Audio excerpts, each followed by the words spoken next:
Hello everyone and welcome back to the battlefield. Siege Ryan here and we have another Pauper video for you today. We are doing something a little bit different. We are actually doing more of a video vlog. So My Locals does a Pauper tournament every week. So this is our little FNM. So I thought I would just take you through me building my deck and then taking it through locals as a point of view, which I think was pretty cool. And not a lot of people are doing it nowadays. So in front of you is the remnants of my white weenie deck that I did have. Yeah, I'm playing a lot of foil cards, beautiful planes there you can see. Lunark Veterans, Eagles of the North, and I'm stripping it away to build this deck. So this is Boros Synth. So I played something like this similar on the channel before, and I really want to take it through a locals, and I've said in the videos anyway that this deck is really good, and I think we should just play it if I had to do a competitive tournament soon. So in front of you is pretty standard what we had last time. I am running the Spider-Man Web Slinger as a 2-off because I like the idea of bouncing the creatures, and you'll see that a lot anyway through here, and I'm going to be talking a lot about some random stuff coming up. Running 2 Relic and Progenitus main deck because I know some of my local people have some good graveyard decks. I'm running 2 Journey to Nowhere. Apologies for that silly graphic there. Normally I just have the normal Zendikar ones, and that's what I'm pulling out of my deck anyway there. In the background you can see I'm just going through my whole storage box of cards to get all my 1-drops, my Glint Hawks, dusting those off, which is good. Probably the main thing that I've changed from my main list from before is I've kept the makeshift munitions in. I'm only running 1 Dawnbringer Cleric. I don't think it's as valuable in my locals as it is online. And I've done the split between the 2 Thraben Charms and 2 Journey to Nowheres. Normally there's a little bit more Journey to Nowhere and Thraben Charms. With the Spider-Man bringing those 2 in, I needed to cut something. So that's kind of what got the cut. So you need the burn for the reach essentially in this deck. The sideboard, I've done the Electric Arrears, Dust to Dust, Red Elemental Blast, and Navigator's Compass. So the 4 Navigator's Compass, everyone plays aggro at my locals. There's always 1 or 2 kicking around.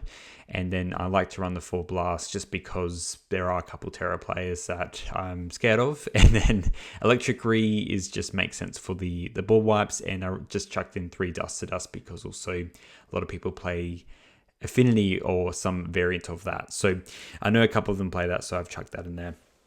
Besides that, the land base is pretty straightforward. So the reason I want to do a video like this is that I kind of noticed with general Magic the Gathering is that a lot of content creators just do lots of Magic Online videos or arena videos, but that really encapsulates what Magic is. I get that, but it also doesn't encapsulate the gathering. See what I did there? Magic the Gathering. And I go to locals sometimes, but I do feel like it gets missed sometimes, and I'll be doing more videos online anyway, so I haven't been going to locals, and I was like, no, screw it, let's do it. Let's go to locals and have just a great time.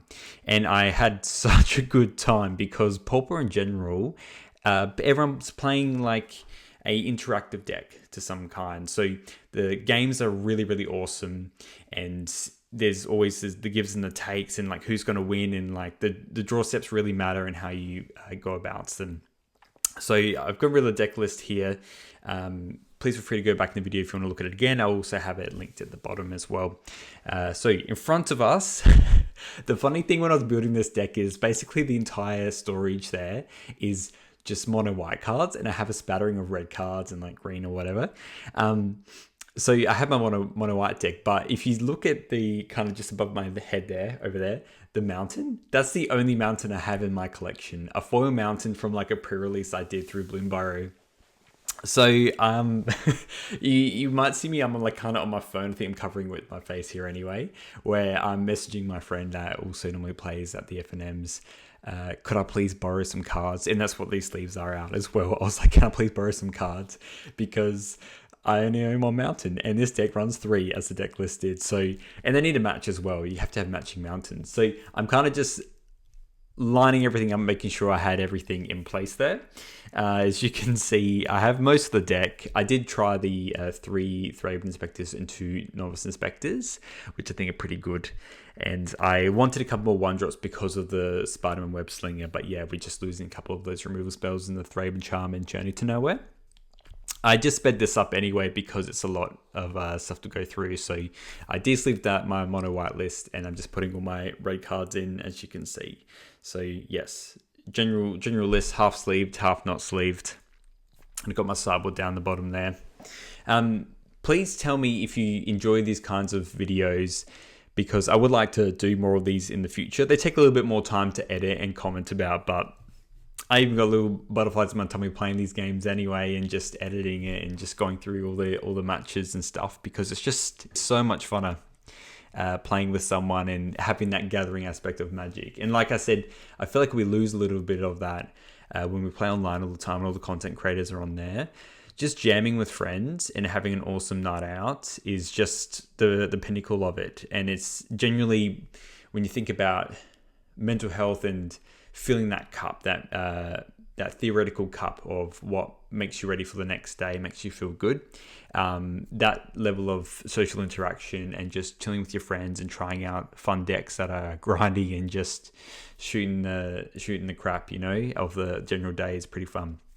So here there's a time skip here with the day where my friend lives nearby, so I messaged them being like, can you please, God, give me these extra cards as a sideboard. So I didn't own Red Blast, and I didn't own what else? The Relic of Progenitus, and I'm missing two Journey to Nowheres there as well. So I've ordered 2 Journey to Nowheres from the store that I'm playing at later in this video, and then I sleeved everything else up and walked to my friend's house and came back and sleeved everything up. So he gave me those 3 mountains, which was nice of them, and I had one little extra slot for the sideboard, which was the Lumithread. So that wasn't in there before. You saw that picture before of the deck list, but I did change that where I actually have the Lumithread in there, just for Dragon Rage Channeler.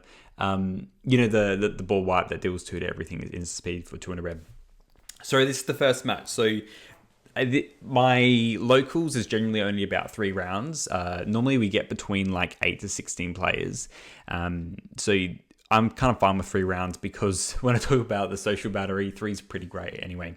So what I'm playing against, I'm on the left here and my opponent is on the right. Let me move me up. I'm going to feel like I'm a little Brady Brunch here, but I just jump up a little bit, and I'll make myself a little bit smaller as well so you can see all my stuff a little bit better.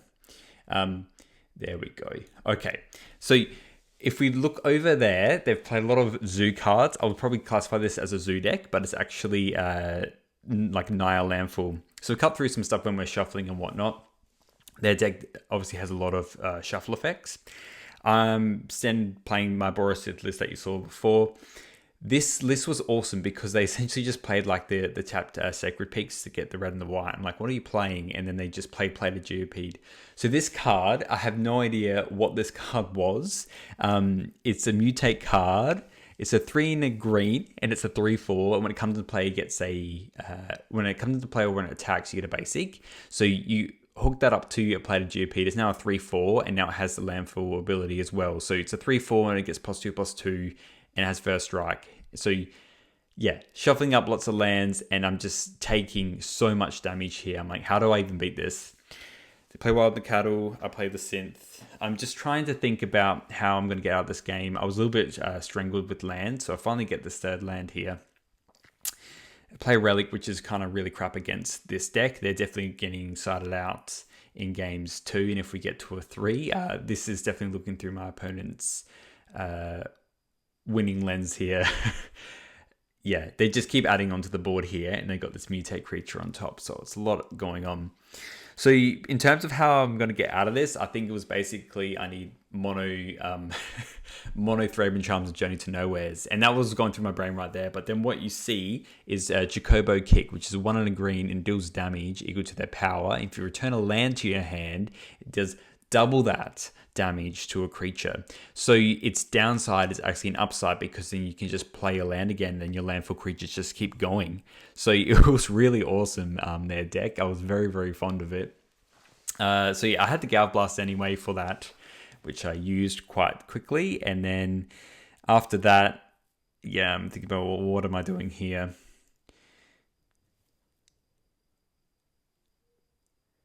Yeah, Dawnbringing a Cleric, yeah. So I skipped through a little bit forward, gained a bit of life, and I was like, okay, I've kind of stabilized here, but then they just had another creature. This creature's a bit different. I forgot the name of it, but it's a 2 in a green. It's a 2/1. It has Landfall where you get a +1/+1 counter whenever you play a land. It has Trample, and keyword Trample here, because you're going to see me about to get bloody hosed big time. So Thraben Spectre is always a good one, and then I play a Glint Hawk, yeah. And I'm just picking up the Relic because I just want to get something off the board, and I had a feeling I'd likely need to gain the life with all the 3 creatures out. And Relic doesn't really matter that much anyway. And if somehow, I mean, they obviously attack with everything anyway. They got a 3/3, a 2/3, and a 2/1. But I'm like, how are we getting through this? They got 1 card left in their hand. So I'm like, okay, I can crack Lembas, gain 3, and then go to 2. But then they have, this is how cooked is this. So instant speed Harrow to before damage to get 2 lands, and then the landfall creature gets 2 counters on it. And yeah, you know what that means. There's 2 extra damage coming over the top. So I've heavily lost this game 1, which is absolutely cooking. So this deck was absolutely sick, and I think it has lots of legs on it as well. I think it could be quite good. Like, why would you think that, like, Harrow... You know, when Harrow came out, you're like, oh, you look at it and like, this is a ramp spell. And then like, this deck's like, no, I'm going to kill you with this card, this ramp spell. I just was laughing with this. This was just like so good. I was like, yeah, you just destroyed me with a Harrow. Like, I love it. All right, so I'm obviously on the play here. Sideboarding, you've noticed I had the Navigator's Compasses. So I kept all my interaction in, cut the relics big time. So I had 2 in there, just bringing some compasses. It's kind of the thing where you don't want too many compasses against this because yes, it's an aggro deck, but it's also like kind of quite mid-rangey as well.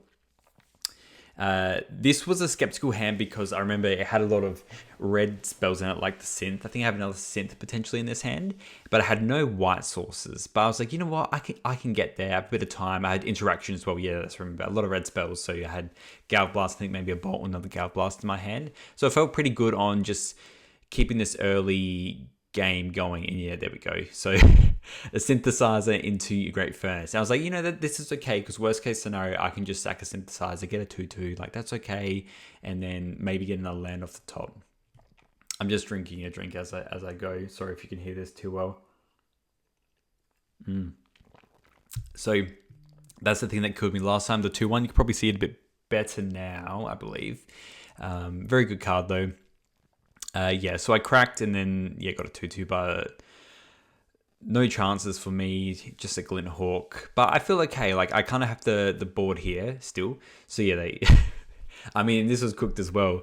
I think we realized he put his forest in the graveyard there. Fixes that.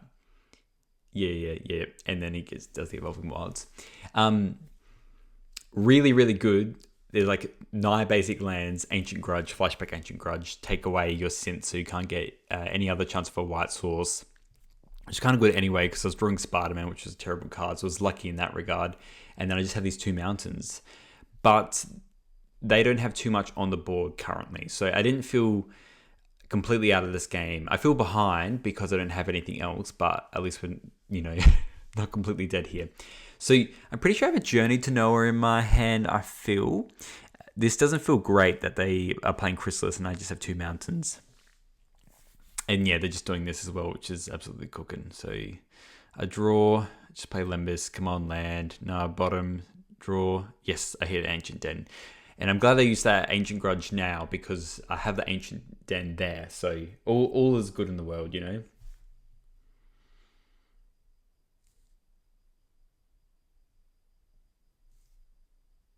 Looking at their hand.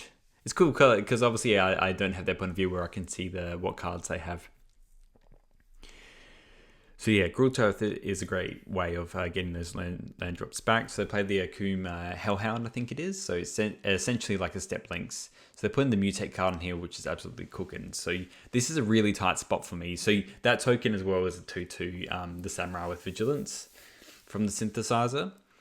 And luckily I'm on 20, so I have a bit of padding here. I can essentially take this card if I want to. It's a lot of damage though, but don't get me wrong. But yeah, just take it. So it's just 5, yeah. Because they only got 1 counter from the Chrysalis and then the Adventuring Gear. So 5 damage. So I'm still praying for some land here because I need to essentially double spell and get back into this game. See, just tap the deck. No shuffling. We will trust each other here. I had a Bolt in my hand. So I was like, I may as well attack with a Vigilance creature. They block the Scion and then just sack to the Chrysalis, which makes sense. I'm just staring at that mutate card. I'm like, this is an absolutely cooking card. And that's right, because I had Journey to Nowhere in my hand. And I was like, I didn't play during mutate. So I'm just like, what is actually the rules interaction if you cast Journey to Nowhere targeting a mutated card? Do they come back or not? And I think I cut this out a little bit because it took a little bit of time to work it out. But if you Journey to Nowhere mutated card, apparently if you destroy the Journey to Nowhere, when it's already been exiled and it comes back, it will actually come back and they're separated, so it'll be two creatures. And I was just thinking, like, I obviously have to Journey to Nowhere this. Yeah, so sorry, I used Lembas because I wanted to get a fourth land. Otherwise I felt like I was out of this game anyway. And then you can see I edited it out there because I had a lot of chat about that. Sorry about that glare there. It does go away as the sun sets in the game store. So I went for the Lembas big first because I needed to get a land to get back into this, and I luckily got an untapped land, which was a bit risky, but I just didn't know how else we were going to get back into this. Journey to Nowhere, the mutate card, so if they destroy that, they actually get two creatures back, which is arguably worse, but I've just kind of like laughed it off and like, you got to do what you got to do. I took this damage from the Chrysalis, and then I'm getting in here. And then I was like, as long as I draw something for this Chrysalis, I think we're in a good spot. Or we could just do a big block. So Spider-Man was great here because it's a 1-mana 3/3. And I'm like, this is good to triple block potentially with Chrysalis. And then I was like, I didn't draw my other land. I'm a bit not great with my lands right now. So I played my Core Skyfisher, picked up my other white source to play an Ancient Den to get the Lembas back. So now I got 4 creatures and I'm like, that's scary, the Oliphant. That was very scary. I'm like, cool, there's just multiple haymakers here. And they had enough mana there because they have the Gruul Turf. So they're tagging in here for a lot, and they also have the adventuring gear on top. And here I'm just sending everyone in. This was, 5, 6, 7? So it was, 3... Oh, it was a 6, 7, sorry.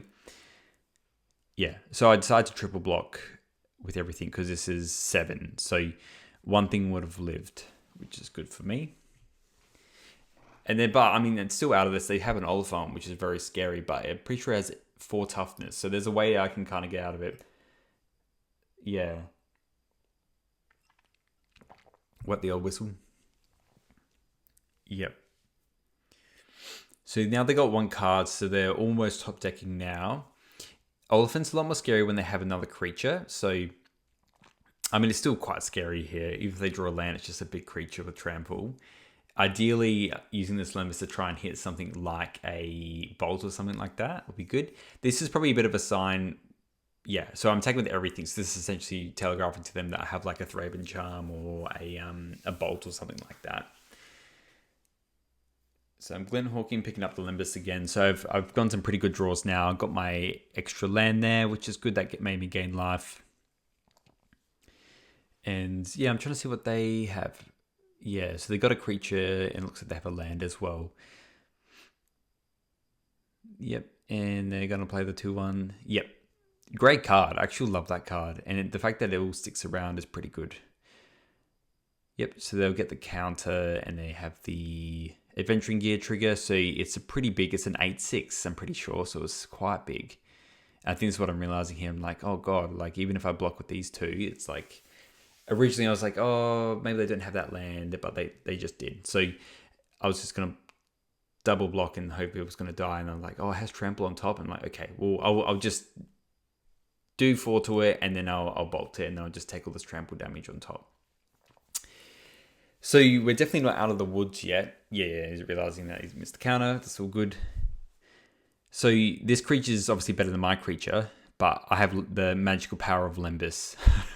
I tapped over the mountains because, I want to draw the Glenhawks and stuff like that. I think there's another Core Skyfisher in my hand, which is good. Yeah, and I'm just reading what that card said because the trample's cooking. 6 is a very low life total for me. Yeah, from what you could probably see there, I have like a Core Skyfisher.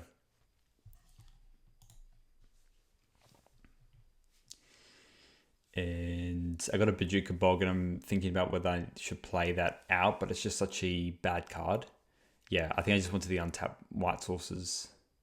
Oh, sorry. I have a Core Skyfisher in my hand And then luckily, you know, everyone's chill at the game store. I just pay 2 mana and put Lembas back in my hand, and he's probably like, "What the hell are you doing?" And then I was like, "Oh no, sorry, I've caught Skyfisher. My brain was going faster than my hands. I played caught Skyfisher and then pick up the Lembas." Yes. Okay. Oh, did I play an extra land there? Maybe I think I did. Ah, that's a whoopsie if I did, unless it cut. Apologies, opponent, for that if that was the case.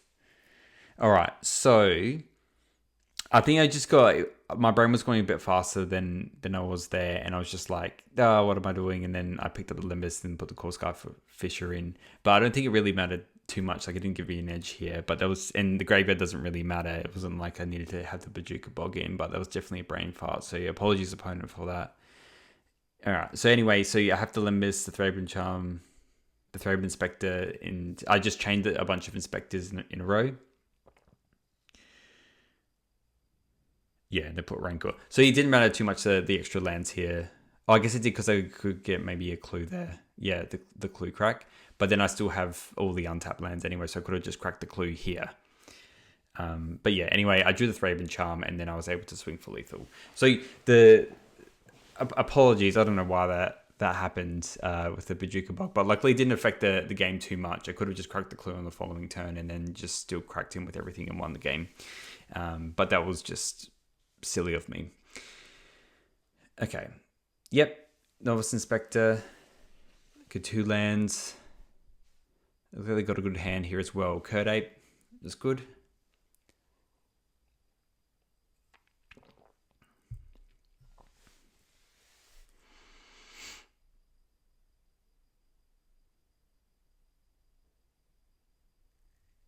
And an Adventuring Gear. Adventuring Gear is so good. So yeah, I brought in a couple Navigator's Compass to make it just a little bit better.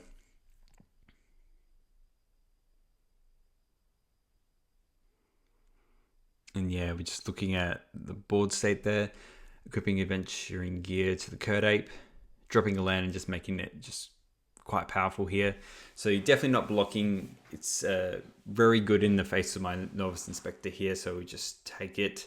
I'm quite thankful that I have this Navigator's Compass just to make everything a little bit easier. But yeah, just hitting him for 4 is brutal.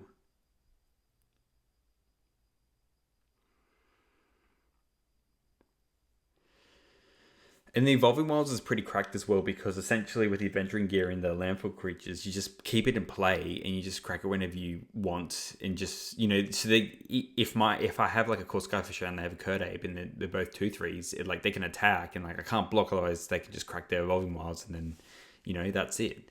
Or they just crack it in response to a bolt, so I couldn't even bolt it. So it was a little bit scary having an Evolving Wild was even in play. And when you think about top decking and, you know, what decks exist and what have you, and at a certain point you don't want to draw any more lands. It was like this deck, it's either you drew a threat or you drew a land, so it was just kind of like cracked either way. It was so good. I think it was just a lucky sense of a couple draws there. So I got to use the Spider-Man quite well there to attack and then put the Spider-Man in, and just I played Limbus anyway. I think it was just a little bit better than playing another Thraben Inspector. Used my mana a little bit better. The Scry's nice as well.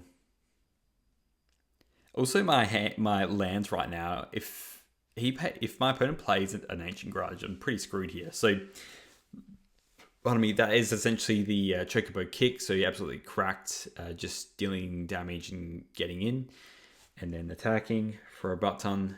Yep, for 4. And then yeah, I can't remember what this card was. Oh, it's another landfall creature. It was like a 2 and a green, and it's a 1/3. And whenever you play a land, you gain 1 life. So this is where they don't have the Evolving Wild, so I can bolt the Curd Ape in peace, and then Bajuka Bog, which doesn't really matter there, and then Glinthawk to pick up the Lembus, and then I should have that Inspector there. There we go. Get a clue, pass the turn. So everything's kind of chuffing along now. The Bajuka Bog's not the end of the world because I've got the Navigator's Compass if I need to. And just praying they don't have an Ancient Grudge.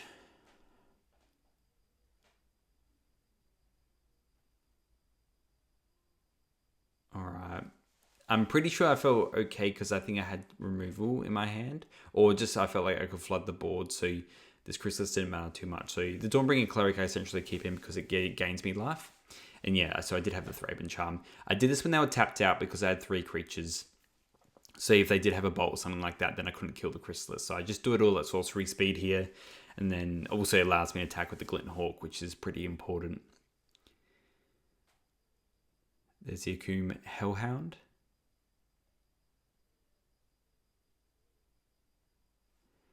And yeah, lots to think about. I mean, they have a pretty big board here. Like they have 2 good landfall creatures and the 2 silence for blockers as well. And the Adventure Gear makes it an actual thing as well. And it looks like they have a kick in their hand. Yeah, so they're doing the kick, killing the Glint Hawk, which makes sense.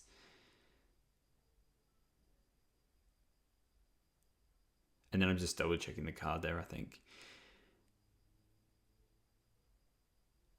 Yeah, play the land, gain a life, get in.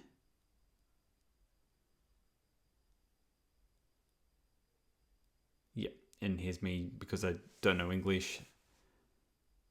Yeah, I wasn't sure. Like, I think if if it was dealing damage or if it fought, so it like had some damage marked to it. I couldn't remember, but it's not the damage marked one, which makes the card so good. Just another Lembas, which is always a good card. I'll draw. We'll scry draw. Yep, keep it in. Play Lembas. I just played Lembas first before playing the Plains because I was like, if I draw a tap land, I'd rather play that. No, didn't do that. Just have a Glint Hawk, pick up Lembas.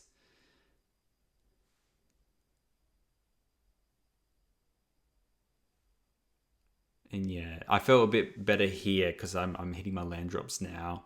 And I have a bit of padding with the Lembas if I need to. 2 clue tokens, which are good. So Spider-Man came in quite handy there.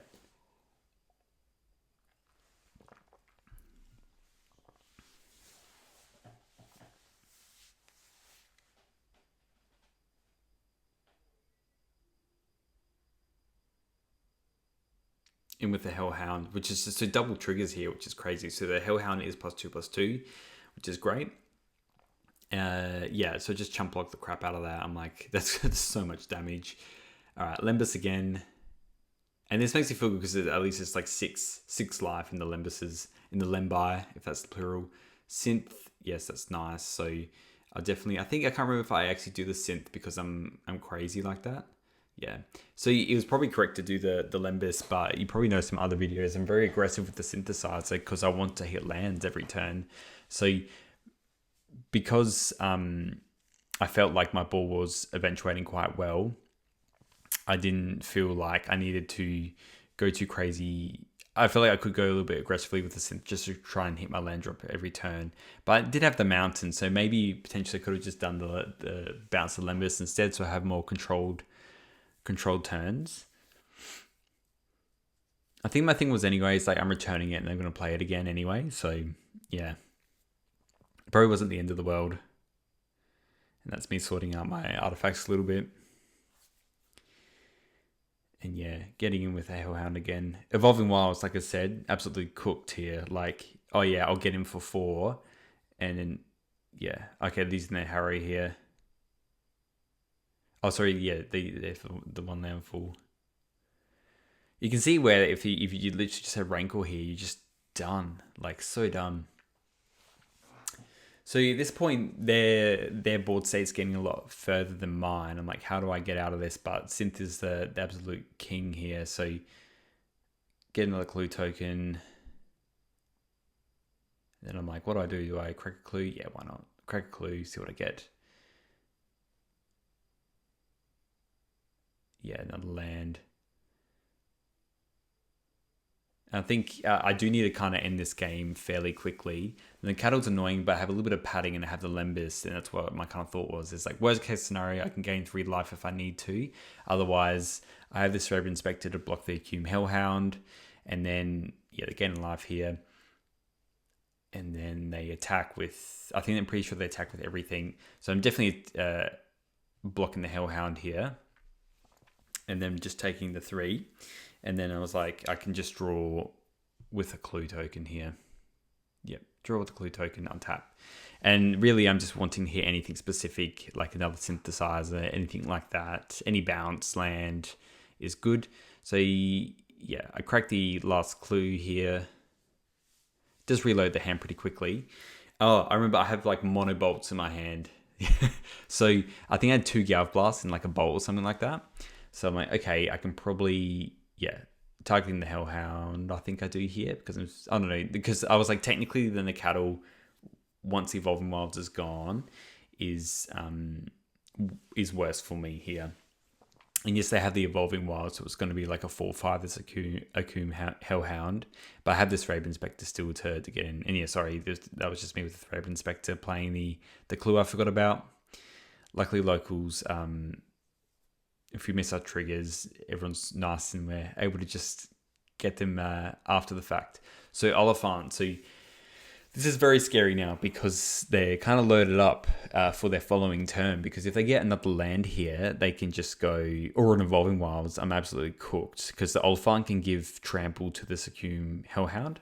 So attack, get my next draw, then draw for turn.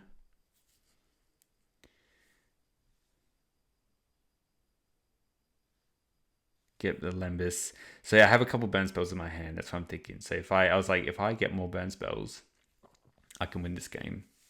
Or if I can kill the Oliphant, that's good. So I'm pretty sure I have that Galv Blast just cooking in the background. I'm like, at some point, I'm going to need to use the Galv Blast for the Oliphant or have enough to get to the face.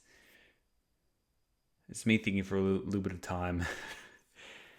Because why not? Yeah, so I chose hit the synth because I was like, if I hit another bolt here, I'm going to be very happy. Yeah, so I do get a Galv Blast. I should have tapped differently here because of the Boros Garrison. So yeah, just because of that, I was like, I realized how I tapped I'll just use the Galv Blast on the Oliphant, because giving the trample to the Hellhound's absolutely cooking and I have no way to beat that. And I'll get in and then I'll have enough on the following turn to get in with the burn spells. So draw. Yeah, Chrysalis is pretty huge here.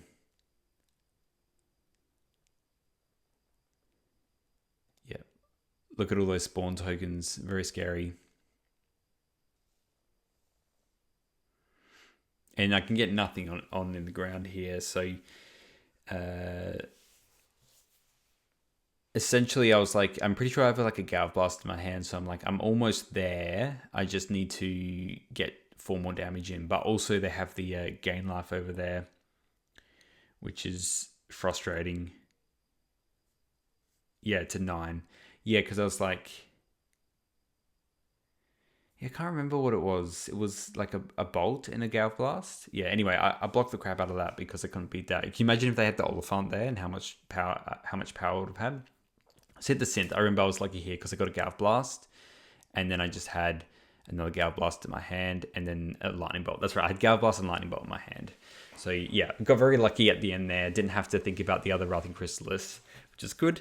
This next one, so there was a great game. I love that Naya Landfall. It was very close to beating me. I of course went to time there as well. This is my next round. So this is Henry, and Henry's playing Mono Red Sly, or the Mono Red Aggro list that I've played on this channel before. Very good deck. I do feel like it can be 50-50 depending on what the draws are. I'm very thankful that I put 2 Electricity in my sideboard. Here's me just double checking that I am recording the video. And now the sun sets, so we shouldn't get too much glare now on the cards. So a great start for Henry here. So Henry just played essentially his Goblin Guy without the downside. You just play Artifact land and get in. I go land. I mean, I was on the play, which is lucky for me, but I just played Relic and Progenitus, which is like the worst card against them, and I'm already looking at getting rid of those and putting the Navigator's Compass in. So luckily I drew a bolt to hit that the 2/2, and then I was just like, oh, I'll tap the Relic to exile your creature, but it doesn't really matter here because there's not many cards that use the graveyard with them. Everything's just needs to be on the battlefield, or they use the Range Resolve or whatever to exile cards. So again with the Ginger Brute, I do hit the Ginger Brute with a Galv Blast. Reason being is because Henry's obviously stuck on 1 land here. So I don't really want to kill the percussionist because then they're more likely to draw. They're more likely to get a land and get the second drop. So they kept a hand of 7, and that generally tells me that they're going to have something like, Burning Tree Emissary into Rally of the Hornberg. I don't have the card in front of me. Or Mono Bushwhackers. So I think they have a really cracked hand, and if they drew a mountain early, well, now they've drawn it, but over those last 2 turns, I feel like we could have been in a lot of hot water. So my hand was my progression to the mid game has been pretty good. Thread Inspector into Synth, and then I was lucky to draw my 1 of Radiant Fountain, which is always a house. Hopefully we draw Boros Garrison for that. Yeah. So I was kind of right on the prediction here that it was essentially Burning Tree Emissary into Rally, and they can attack with everything. Yeah, I used the Thraben Charm to kill the Burning Tree Emissary and just block a 1/1, which is good. I was waiting on the Thraben Charm for them to be tapped out before I used that. So my board state's not terrible here. Just play another Thraben Inspector and then the Relic, and I should remember to get the clue token after. It's interesting when I play this game, how slack I am with my triggers here. Yeah, so Henry's untapped and drawn. So I have two lands free. Yeah, I realized then. So I definitely need to clean myself up a little bit for the regional championships when it comes up. So this is scary because they're attacking with everything here. I think I just put my 2 creatures in front of their 1/1 and the Bushwhacker because I need to just stop all this damage because they have a fair few cards in their hand. It's making me think they have a couple burn spells. So yeah, I'll crack a clue here, and I use the Relic, but the Relic doesn't really matter. It's basically a clue token when you think about it at this stage. I return the Synth, and then I play another Synth, and then I got a Core Skyfisher, which I don't think I have another land. Yeah, I don't think I do. Yeah, I can't remember what we were asking about that one there.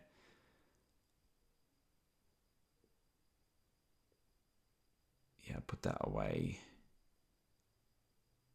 Yeah, and I'm just going to use this to crack to try and hit another land because I want to hit my land drops, and the Relic doesn't matter. And we did get that Boros Garrison, so I was pretty lucky there. And then I can play that Radiant Fountain on the following turn. So at this point now, because they got the second land, I'm like, okay, I'm definitely blocking this Percussionist because they have their lands now. So starting off with the Synth, they got a Bushwhacker, which is a pretty rough hit actually because they haven't really been hitting their mana sources here. I was looking at it because I was like, that is a sick art. It was like a promo art. It was so good. And then Henry was just telling me that he has a different artwork for each Bushwhacker, which I thought was pretty cool. So you can just get hit by whatever artwork we were at the time. It was pretty good. So a very lucky flip for me in that regard because yeah, it was without even a third land, Henry couldn't get much out of that experimental synthesizer. But still, they bolted my Core Skyfisher was good for them. I hit an Ancient Den, play the Ancient Den, and then I'm thinking about whether, yeah, I'm just playing Lembas. So I could have even just played a cracked to do a 2/2 with one of the synthesizers.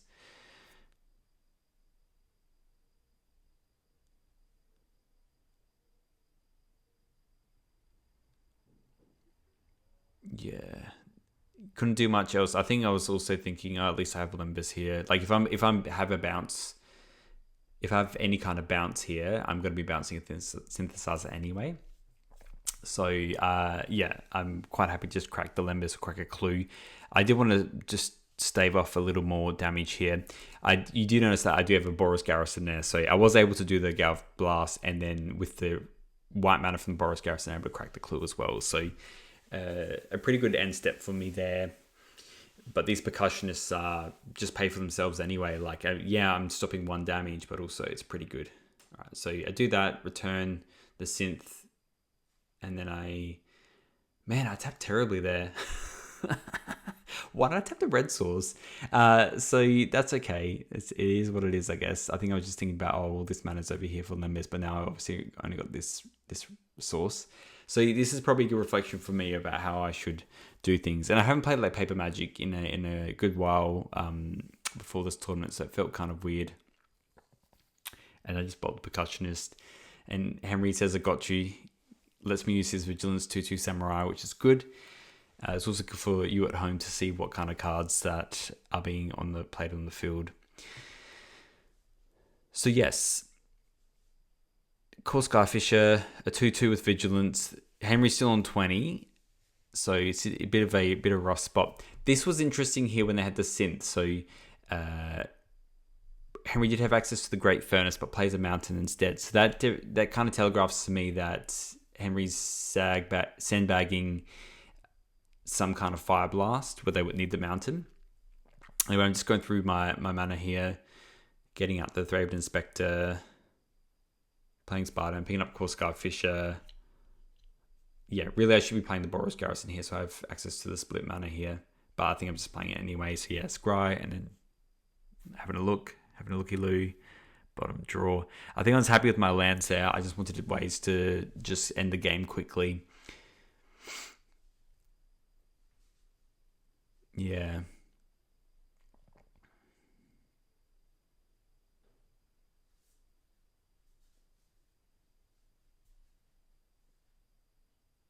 Galv Blast me, which is scary. Galv Blast me again.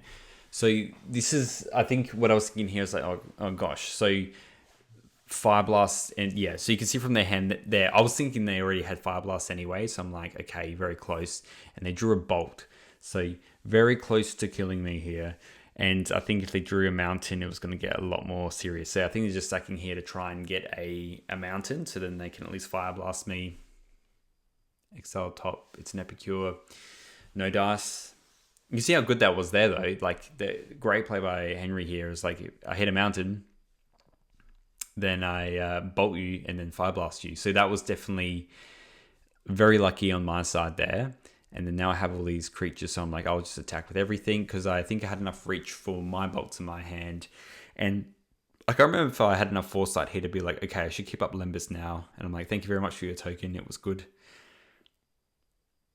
It served me well. And they're on 10. Yeah, Synth, hitting a Glinthawk. So using a couple of this mana, Glinthawk, do the cycles, exile again. Moonsguard Crag. I was like, I think I'll play that because it's gaining me life. And also, I was thinking, I mean, it doesn't matter as much, but it helps me just get out of some kind of ranges as well.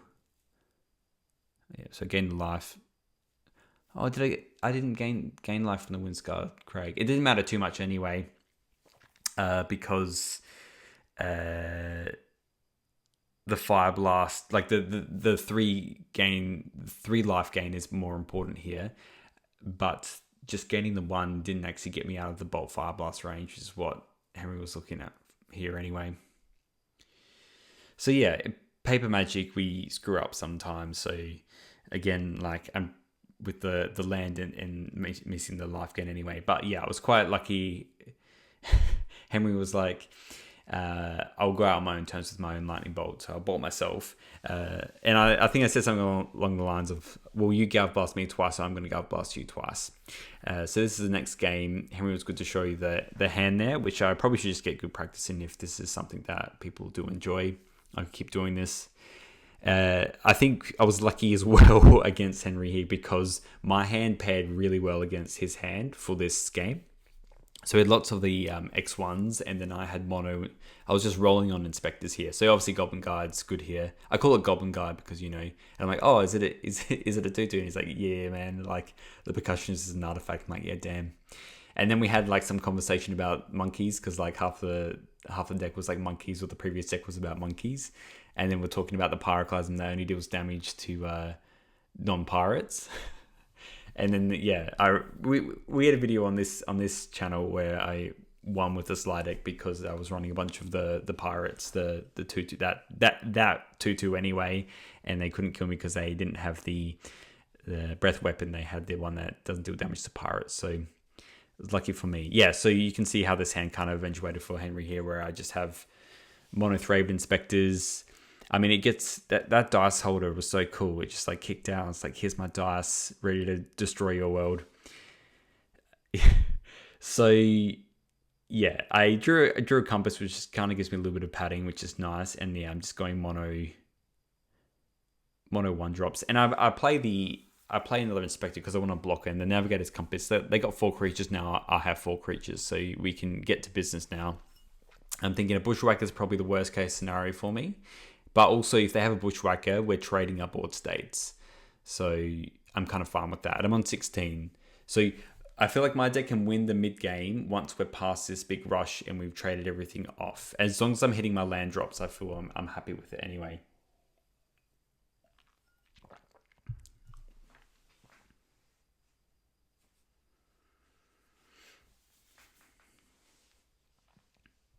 And a big thing about how we're going to get this through. So yeah, I think Henry's definitely thinking, oh, I have a Bushwhacker in my hand.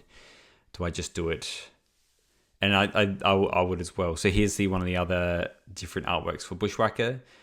Nice and glary on my camera. Apologies. And then yeah, it's a lot of damage. I mean, it's 2, 4, 6, 8, 9, 10, 11. Yeah, heaps of damage. And I'm on 16. So I'm just like, nah, I just have to block everything. I didn't block the Glint Hawk because I was thinking the Glint Hawk can block the Percussionist. And I have a bit of padding with life anyway, so I feel like I could take that extra 3 because I've got the Navigator's Compass in my hand. So yeah, Lembas, making sure I hit my land drop still. Yep, drew that, and then you can see I didn't shuffle it in my hand very much. I was too excited to see that Ancient Den. So I play the Ancient Den, just Journey to Know it's a 2/2, and now my Glint Hawk can handle this Percussionist if I need to. So again, I was lucky a bit more against Henry because he's sitting on 2 lands, and I've hit all my land drops. It goes to show the power of this deck, though, because it's still great because it's functioning and getting a bigger board state than me, even with all of its creatures. Yeah, I think this was the chat about the creature types and the monkeys and the pirates. Yeah, definitely. Yeah.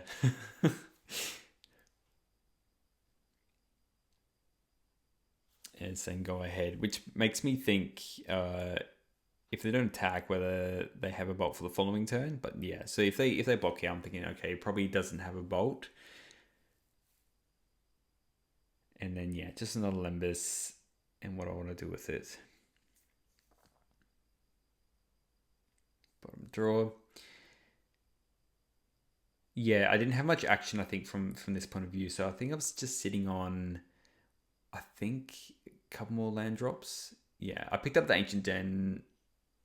Yeah, I think it's probably correct to pick up the Ancient Den because they've cast into fire. But if they're casting into fire, they're casting into fire probably the indestructible land because it's an exile effect. So that's what I was thinking. That it doesn't really matter. I'll just pick up the planes.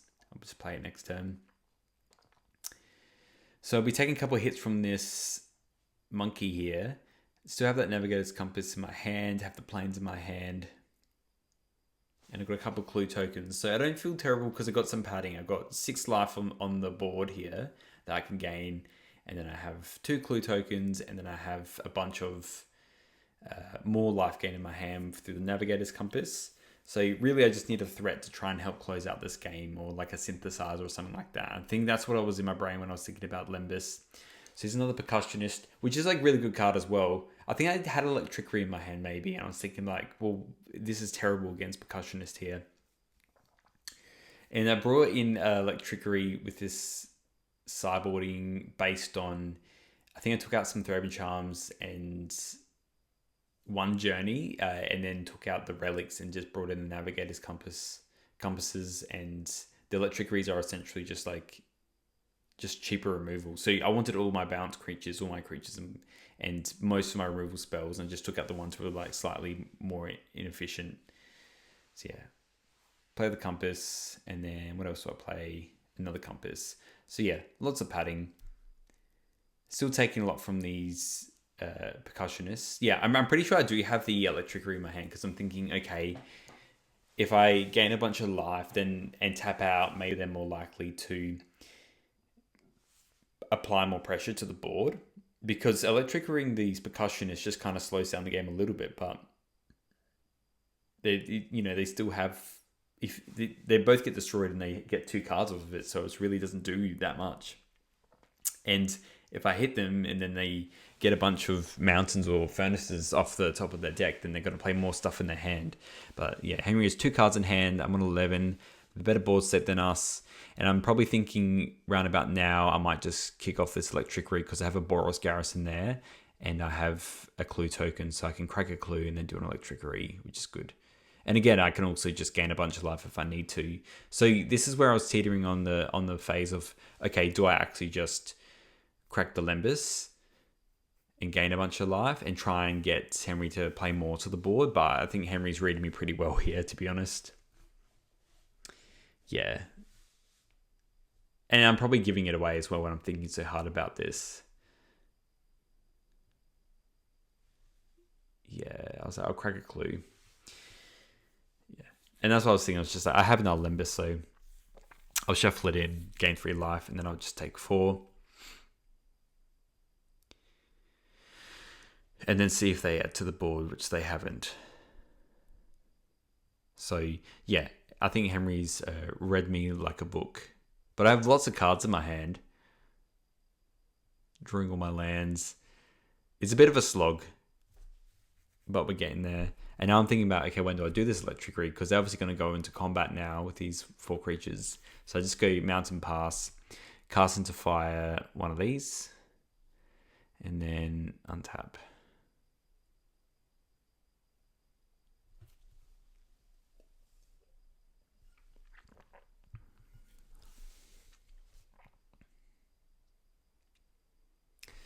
So yeah, I've been, like I said, very lucky. No third land here for Henry.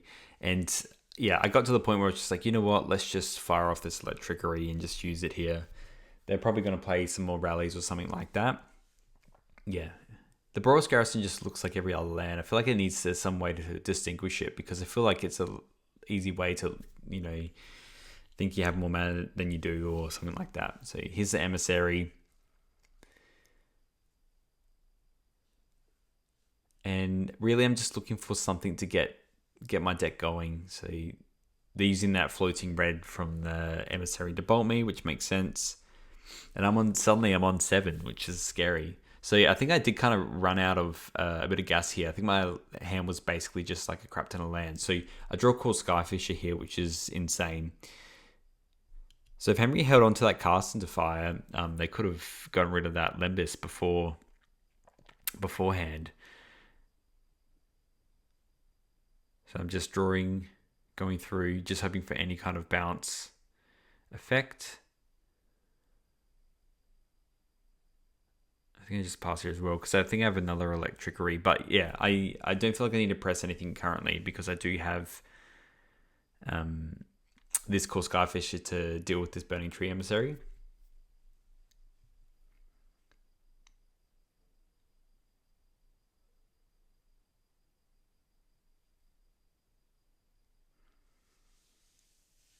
Yeah, there's the mountain. Yeah, bolting that. So this is scary as well because now I've lost all my other stuff. And there's that beautiful foil rally. And yeah, I got my own bolt for the Emissary. And I'll just take 2. I want to keep around this Lembas as best as I can. Oh, I couldn't get rid of the Lembas anyway because I could sack it. And then in response to cars into fire. So yes, you have to target those Navigator's Compasses instead. So we cut through because this was a big thinking turn. Yeah, I just cracked this now. And I was just wondering if they can cast into fire it. And then we were deliberating this. We weren't too sure, but we came to the conclusion because it's the sack's part of the casting cost that you couldn't target it. So Henry put it back in the hand, and this we were like, oh no, and then we were reading it after, and then we're like, oh no, yeah, I think you're right. It's part of the casting cost. So shuffle it in, gain the life, but it makes total sense. So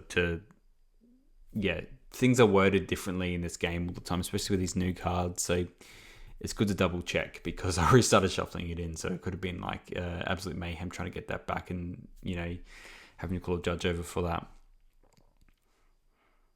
All right, Burning Tree Emissary and then cast into fire that one. And that's a pretty good play anyway, to be honest, because if I drew a Glint Hawk here, I would have to just return a land and I would have no way of getting any kind of good stuff.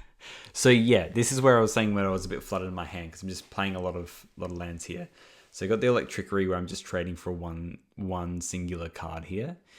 But right now I'm just hoping for anything. Honestly, a Synthesizer I'm like is my best draw because I'm on 4 and they're on 20. I'm like, if I draw a synth, I feel like I can come back from this game anyway. I can somehow do something. So I'm like, yep, I draw that and then play a land. And what do I hit? Spider-Man. So I think I drew that Spider-Man because I was like, it's just a 3/3 that can block the Emissary. I cracked the Lembas here, which is probably a little bit crazy, but I'm on 4. So Fire Blast kills me. Galv Blast kills me as well. So I didn't want to give them any opportunity to actually just get me on the spot. So I'm like, let's just sack it, get to 7, and be on a nice healthy amount to get around this. Henry looks like they drew a mountain. Makes sense to crack now because if they get a 1-drop, so they're going to play another mountain. And then just thinking about, bolt and get in for 2. Yep. And this is a great board state for Henry here. 2 creatures, got a blood token as well for that other mountain. I'm just like, land go. Yeah, in for 4. Yep, I'm like, okay, I'll bolt this. And this is definitely the period where if Henry draws a ham sandwich, I lose the game. So I need to draw into something very good to get here. Yeah, and then with the blood tokens, Henry's like, well, I just literally draw a bolt, then I've just got you. Or like another creature. I drew a synth, so this is where, I just hit a bog. So I decided not to play it in case I hit a Radiant Fountain. And so I'll crack it, get a 2/2 because I need the blocker, and get a Lembas. So I'll play the Lembas. And I think I crack it anyway. I'm like, I just need another synth. I need to start chaining these, to be honest. Yeah, drew that. Cool Sky Fisher, return Lembas, play Lembas. And I want to keep up the other land here. And then do I play the bog? And it's me accidentally taking off the top of my deck there.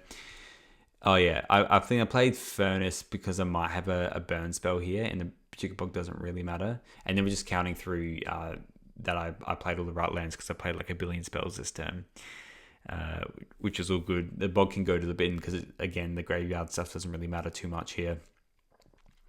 So I'm on 2. I'm like, maybe I should have here cracked the Lembas because if they drew a bolt, then I would have lost. But I think just my current mind state right now is if they have a bolt, then I lose the game anyway. So Mountain, Ginger Brute, and then playing a Rally. So everything's coming out at once here, and then just swing with everything. What do I do here? I'm pretty sure I block all the big creatures, and I check the Ginger Brute because the Ginger Brute can be unblockable unless against haste creatures. So I block the Emissary, the Ginger Brute kill it, and then I crack this Lembas, shuffle it back in, and then take 3. So yeah, I'm back to 2. And I'm like, I can win this. As long as Henry literally fades like a lightning bolt for like 5 turns in a row, I can win this. Me getting too excited and knocking my cards over. Attack with the 2/2 Vigilance. Compass makes me feel better. And I really need another blocker there because they can still attack with everything and get in for bolt damage here as well. And I think I can't remember if I put the damage here with the Samurai. Yeah, Henry's thinking if he drew a bolt, he would just win this game. Yeah, and it's me taking off the 2 damage because I didn't do it. Henry's recording on a pad, which is very good, a good habit to have. And I need to build that up again because I haven't played much Pauper. I've played a lot of online, so when I go to the regional championships, I need to be mindful of it. So yeah, attacking, dropping me to 3 again, essentially just keeping me in that bolt range because that's how Henry's going to win this game. Drew Ginger Brute and then gave it unblockable. I have a Galv Blast to get rid of it. Okay, there we go. So now I feel a lot better. I have this Vigilance creature to get in for 2. Take that one off. So yeah, there was 3 turns where if Henry drew a bolt, I was done and had blood tokens. So lots of draws. So yeah, I got very, very lucky. And I've been very lucky extra because I've drawn a synth and now I got a compass up. Sorry, not a compass, a Lembas. Get a Glenhawk, return, flip. And I didn't play a land yet because I'm like, if I draw a, the gain life or the radiant fountain. I'd rather that. Play all my stuff. Crack the clue. And now I've got a bit of a board state now. So the fact that I can gain a bunch of life, and I'm like, this got to the point where, I just went to face with that, and then I get another 2/2. And then I have Lembas up as well. So I'm effectively on 9. Henry drew a mountain. So again, I went to basically time with this round as well. So attack with everything.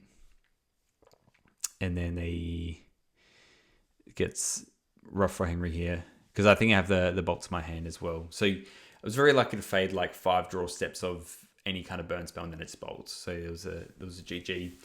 And that's the awkward handshake. It was an awesome game though. I got very lucky. So this is the final round. This is against my friend Brad. Look at that. Crispy just showing me the hand that he's going to dismantle me with, which is always good. This is mono black control that Brad runs, and I played against it a lot. We do test sometimes. We're testing mono right now. He's coming to the regional championships with me. So we'll have a cute little date and fly over there together. I bettered this a little bit. So his mono black control list runs like Exhumed Troll, which can be quite scary. He's also running that artifact, which is 1 in the black, which loses 1 life and draws a card. So instead of running Wellspring and stuff like that, because he's running Grey Merchant of Asphodel, so he wants all the devotion. So he loses life, but also it's a way to get more devotion for the opponent to lose life as well, and he'll gain life back with the Gary anyway in a future turn. My hand is absolutely dog water, and it was basically Glinthawk, Core Skyfisher, and like 3 lands. Anyway, I should have mulled to this mull to 5, but I played against Brad a lot with a mono black deck, and I didn't really like to mull too much because I only have mulling to 5. This becomes quite a big value game, and not having 2 less cards to Brad feels pretty awful. So the fact that I had my 2 colors and 2 bounce creatures, I was like, if I draw a Lembas or a Synthesizer and get a little bit lucky, I can still win this game, or still be in this game, I should say. Instead here,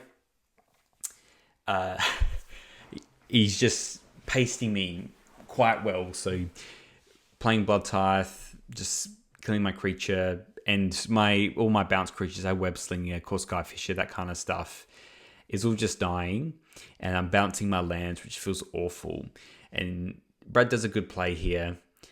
Gets through the troll, gets the swamp, which is pretty good. And I'm pretty sure he exhumes here, where he brings the troll back and then brings my Core Skyfisher back, and then I bounce another land back to my hand, which is awful because it just Stone Rains me, and then I can't play anything else. So I'm staring down this troll. It's a great clock. I feel pretty awful here. They've drawn another card.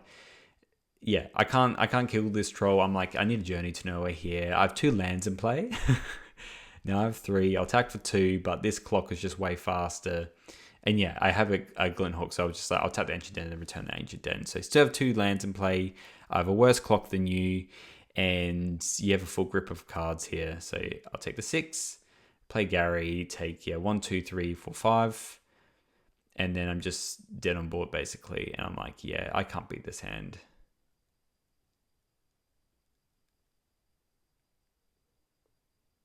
Yeah, I'm like, I could attack for 4, and then it doesn't really matter. Yeah, it was a god awful hand. I shouldn't have kept it. I should have mulled, but I didn't feel like I was winning this game anyway. It just got thoroughly pasted by Bradley here. Yeah, and then I was just like, I'll Galv Blast. Yeah, I was like, then there's no point playing this game. Let's just go to game 2. So I didn't have too much in terms of this. I was thinking about whether to bring the Dust to Dust or not. I can't remember if I brought it in. Spoiler alert, there is a game 3 here. What did I cut? I think I cut some level of lightning bolts because I realized it didn't actually kill anything, and they have a lot of ways to essentially bring back their creatures. So bolt's not good because it gets rid of like a Chittering Rats or maybe a Crypt Rats, but the Crypt Rats has already done its job because you should be playing when you have untapped lands anyway, and the Chittering Rats has done its job as well. So it's like I cut some bolts because you're gaining life as well. I was lucky here. Brad tried to do the turn 2 Exhume with the Troll, but I did have Thraben Charm. If I didn't have Thraben Charm, I would have been absolutely screwed here. So that was good for me. And yeah, I can't remember if I'm playing synth here or not. Yeah, I think I'm playing aggressive synth here. And my hand, I think, is mono synth, so that was like the best draw I could have had here. I pick up the Great Furnace just in case they have any artifact tape, which they don't because they're mono black. But you know, you never know. Your friends are always out to get you, as they say. Yeah, Shooting Rats, which just put any card on top because they're not shuffling my deck, and then I'm just going to draw it again anyway. With this rat, I think return this, and I should have done it in a way. Yeah. I think I was waiting on. I just used Boros Garrison because I knew I had the Furnace in my hand.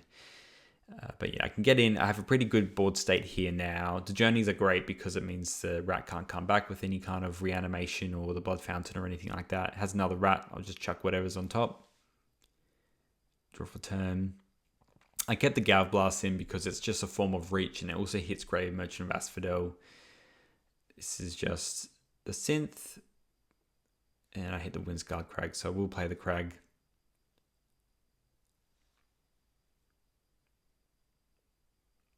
And yeah. And just use the last red to destroy the Shooting Rats and just draw a card off the clue and then get in. Unlikely that they're going to exhume, and obviously I feel better about my board state anyway here.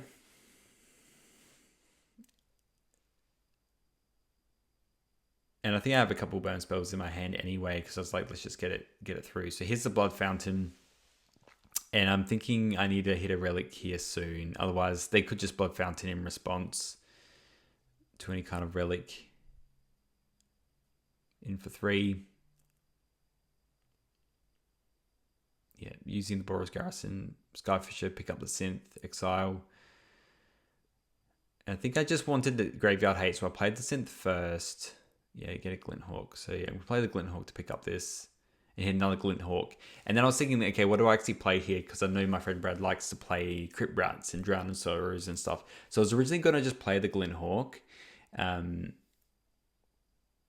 then I realized that's just a bad idea. So I didn't. So I was like, oh, I could play this. Yeah, sorry. This is me thinking a bit too long about it. And I was like, no. You run Wrath Effects, so I should play this Raven Inspector instead. Yeah, because I had the untapped Great Furnace, I remember. So I was like, no, I should just play the... Yeah, like I do swap this around, but I'm just thinking about this way too hard. I'm like, no, okay, yeah, it should be the Raven Inspector because you run Crypt Rats. And then get in with the damage. And then, yeah. Blood Fountain's good, but he's far away from this troll. And if he plays a troll, I don't really mind as much because I've got these flyers anyway. I got a faster clock than him. So him playing the troll, Blood Fountaining for the troll is not the end of the world for me. There's the rats. So this is where I lose all my creatures. Interesting thing is, though, I almost have Metalcraft if I have 2 Gal Blasts because they're on 8 now. But again, it's not the end of the world. We both have a full grip of cards here. I have the synth in my hand, and then, yeah, I was like, okay, I'll just play the synth again. Go Plains. I think this is the game where I actually have all the... So I tapped this, so I have the... I tapped it so I had the red floating in case because I had the planes on the float anyway. So if I got a Journey to Noah or anything where I wanted the red source, I could still cast something for red, or I had the white source to play for something for white. But anyway, instead I got the Bajuka Bog, which is good anyway, just to hit the graveyard. And if I draw a Core Skyfisher later on, I can bounce that Bajuka Bog and it can mean business. There's a shuffle to get the Cave Troll and put it on top. Again, I'm not mega worried if they just cast the Cave Troll here because I have a clock. There's the rat, the good old rat, and the Campfire. Man, Campfire is like a brutal card. It's so expensive in Magic Online, and I kind of get why. It's just like, I'll gain life, I'll gain life, I'll gain life. So you might hit another synth here. This is great with the Web Slinger, so now I can attack with the Core Skyfisher. And then I can Web Sling.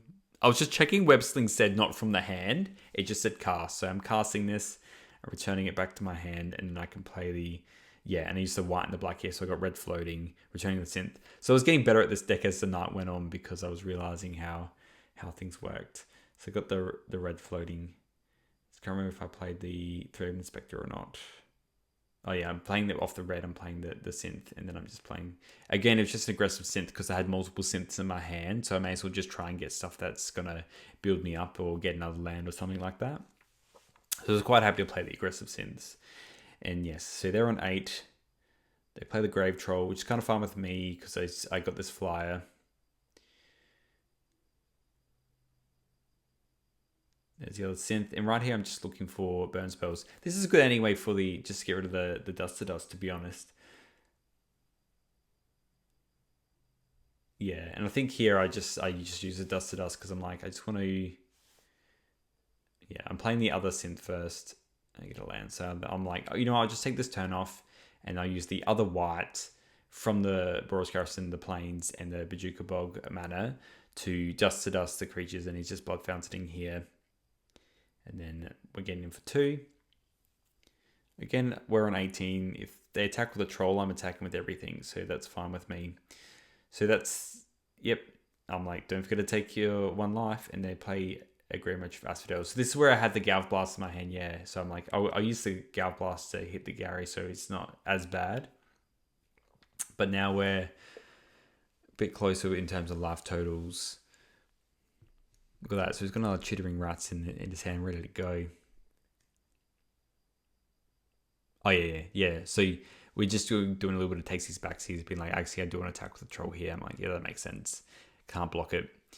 And I'm on 8, so you just, you know, another hit by the troll and then a Gary just does the job, you know, so you completely get it. I cracked the synth here. Oh, yeah, I'm like, I'm playing this Relic. I'm playing this Relic Dog because you run Exhumes. And then I'm just attacking. I think I should have attacked with the 3/3 here as well, to be honest. But I guess no. Sorry, it's because it's 3 blockers. But see, here I am getting the Samurai, so I should attack the 3/3 here. Can't play the Raven Charm. That would just go away for life, and then I'll get my 2/2. Yeah, because they're on 9 here. And I exile that, so I have my land now for my Relic Progenitus. So they can't just get me with a Gary here, which is good.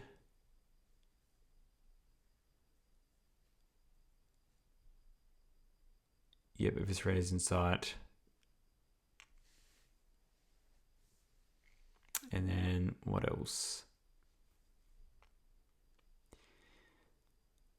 Yeah, there's the Grey Merchant of Asphodel. It's very close, so yeah, get me to 3, go to 13. And then I'm just like, I'll block with everything. everything must die. Yeah, keep the 3/3 around so the Chittering Rats can't get in later on. This Grey Merchant is very annoying with this Web Slinger here.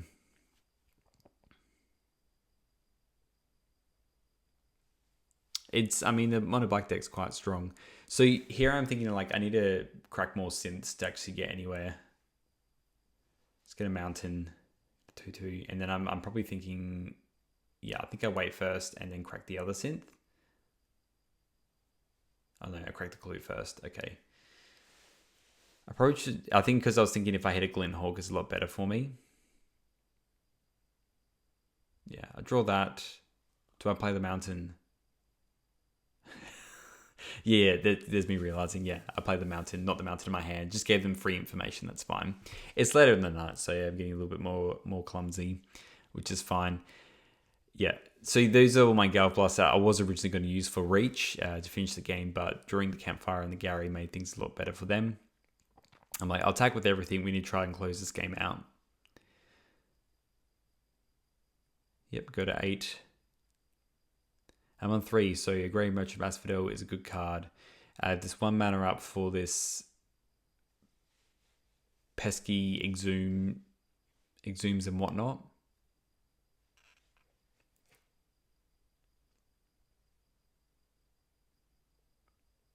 You can see the other Campfire there as well. So I can't remember what they did here. So they do the Rats, which makes sense. And they play the Campfire.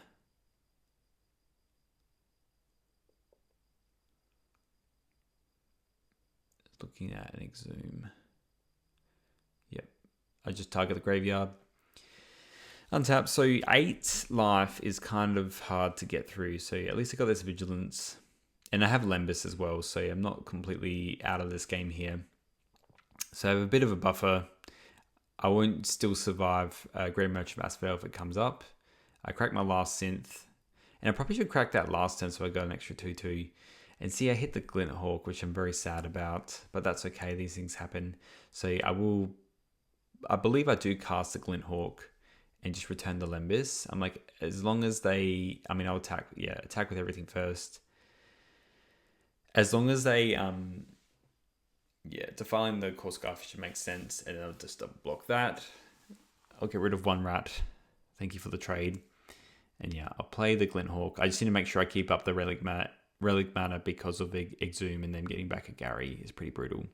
So yes, I got the Lembas, cast Glint Hawk, play Lembas again.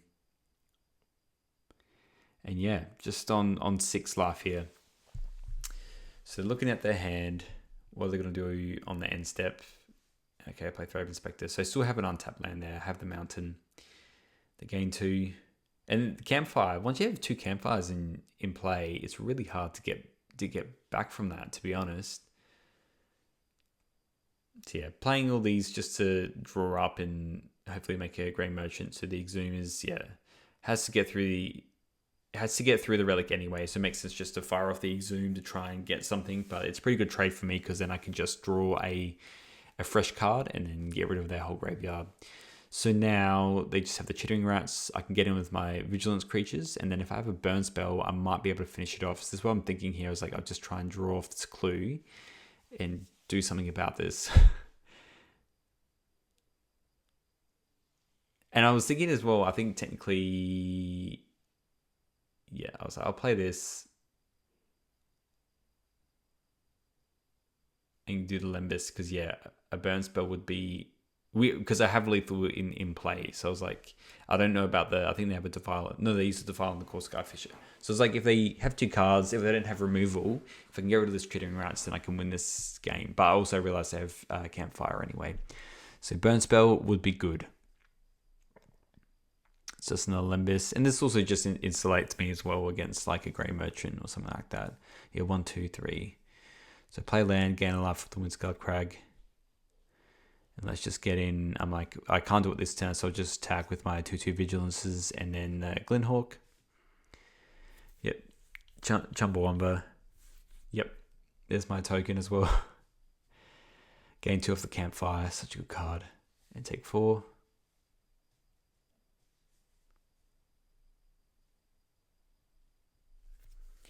It's a close one.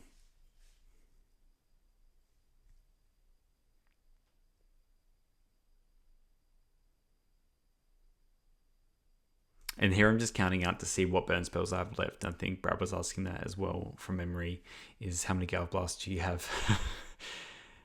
Yeah. So second that, drawing a card. I think that's what, yeah, so it was like how many Gale Blasts, and I said there's one more in my deck. So I've been through 3 Gale Blasts. But yeah, how the stack works is with the ball goes first, that artifact, so they lose a life and then they gain a life after. So it is a bit of a scary territory for a second. But yeah, did the maths, and the maths came out correct of, you know what, I'm just going to go for it and try and draw some more stuff because now I have a full grip of cards and a more padding for life anyway.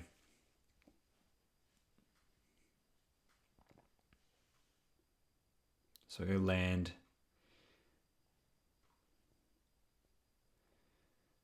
You can see that other Exhume there. But I guess it's just not as good. But I guess it's good because I don't have anything in my graveyard, so it might be worth to play. Getting a Troll in play is pretty legit. It's handy because Brad always plays with his hand a little bit like this. You can't see anything, but on the camera I can see what his hand is. So it's actually kind of handy. So I can actually spectate on this a little bit better. Yes. Well, now I can't see what his cards are, but yeah, it's interesting. So we went for with the rat in play, got the Cave Troll. Doesn't cast it. Okie doke. So here I'm just cracking a Lembas because I already have another Lembas, and I wouldn't mind drawing a Lembas because I have all the mana and it just gains more life. So I'm fine with just putting it back into my deck and getting it a little bit later.